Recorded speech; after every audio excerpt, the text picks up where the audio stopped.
Hello, friends. Have you heard the news? The Orioles still have a winning record after 3 games this season.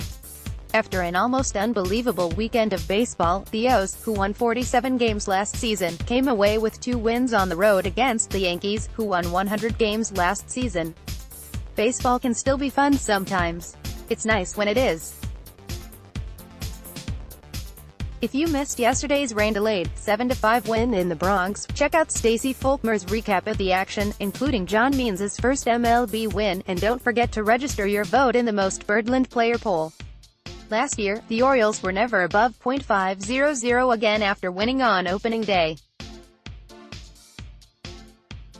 With 2 wins this weekend, they've made it at least 2 games farther into the 2019 regular season calendar, since they're now 2-1.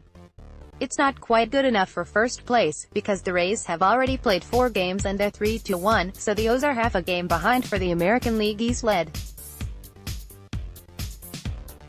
They're in second place with a 3-game trip to Toronto awaiting them next. A funny thing happened to me watching the Orioles this weekend. Once they had staked themselves to leads on Saturday and Sunday, I actually cared whether they won or lost. After last year's pathetic performance and the expected dismal season this year, I figured that I would just be numb to whatever happened. I was certainly numb last year by the time May rolled around, and it was clear there was nothing to look forward to or even break up the drudgery until the July trades rolled around. That feeling may yet set in for 2019, because even in winning 2 games, the O's still demonstrated that what you thought their flaws would be are, in fact, going to be big flaws. 2 starting pitchers have now pitched and 0 of them pitched well. There are no sure things in the bullpen. Chris Davis hasn't dispelled any of the narrative surrounding his performance last year, so much so that during yesterday's game on MASN, Jim Palmer was in disbelief that the Yankees did not walk Joey Rickard intentionally in order to have a lefty-lefty matchup against Davis. Nor was he wrong. Rickard homered. Still, Joey Rickard should have been intentionally walked, is a wild phrase to say or write. The reality is still there about the Orioles. They are going to lose a lot of games. But we can all enjoy the fun parts of this season while they're fun. If the Orioles go on to lose 120 games, nobody can take this one happy weekend away from us. It was a weekend where manager Brandon Hyde got his first win, was dumped in a laundry cart and showered with beer. Rookie pitcher John Means got his first win the next day, was dumped in a laundry cart, and presumably also showered with beer. Keep Mark Trumbo away from these guys so they can keep having fun. All of this happened in Yankee Stadium, where the Yankees fans and media were derisively calling the Orioles a triple-A team, where the fans started booing on Saturday and Sunday, and all of it is glorious for as long as it lasts. Maybe it will even continue through tonight, when the O's take on the Blue Jays at 7:07. David Hess and Sean Reed-Foley are the expected starting pitchers. Mike Mussina was elected to the Baseball Hall of Fame 69 days ago. The Orioles have not yet announced any plans to retire his jersey or erect his statue at Camden Yards.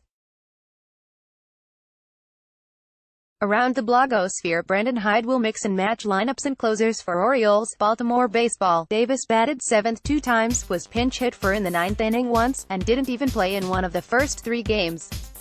However this year ends up, it'll certainly take a different path to getting there.